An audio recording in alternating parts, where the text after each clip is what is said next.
What's up, guys? Welcome back to the channel. Hope you guys are having a great day today. I just did a little upgrade to the truck. I want to show you guys and give you an update on Hurricane Milton that's going to be hitting my town here soon. So we got a switch panel sent to us from MicTuning. They reached out through Instagram, got one sent over to us. This is a 8-panel switch panel, and I already got it hooked up. I did all the hard part. Let me just show you what we did, how we hooked it up, and where we ran the wires. So if you guys remember, this was our old one. This is the Blazer that we had. And this thing worked fine. The only problem with it is it had a remote, and that remote didn't have any indicator light. So you wouldn't know if you turned it on, if you turned the lights on or off. There's no way for you to know until you get out and realize you left your lights on. I've done that before and plenty of times, which is why I decided to go with a different panel to help alleviate some of that issue. So let me show you how we got it hooked up. Here is my very clean engine bay, and here is the panel itself. So inside of here is basically a regular kind of switch panel, right?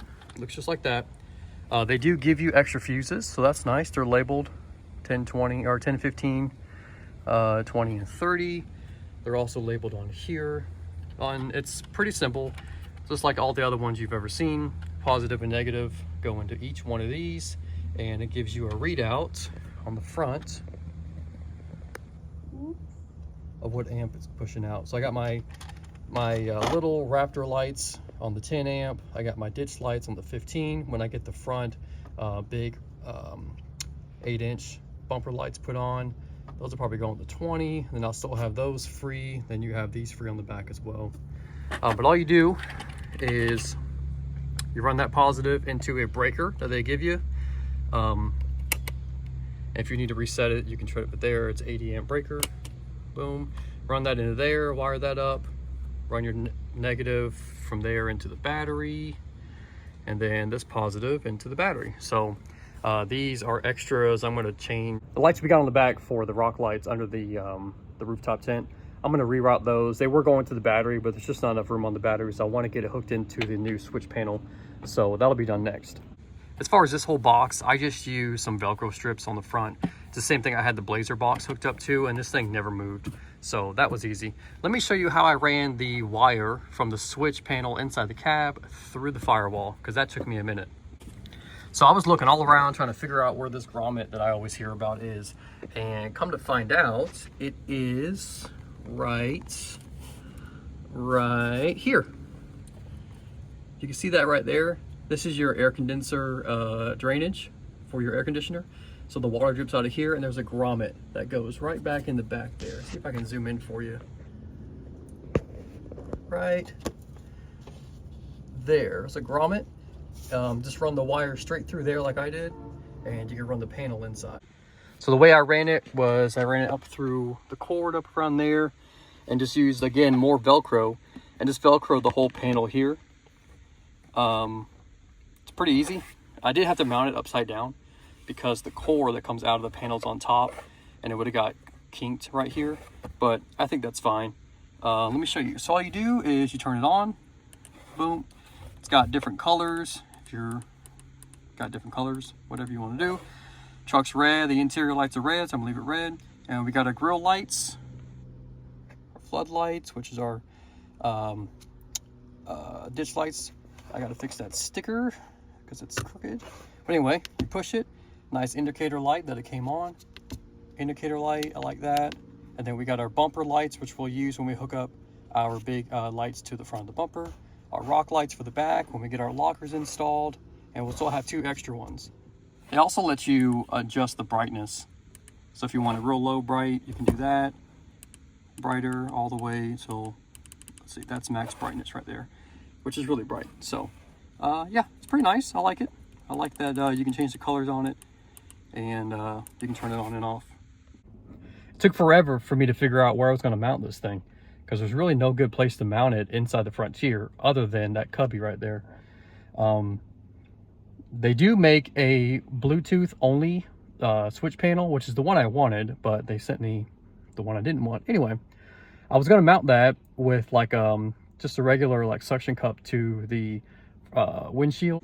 I was going to mount it right here and have the panel sitting right here, but since they sent me the one with the wire, I really didn't have no choice and had to mount it down here.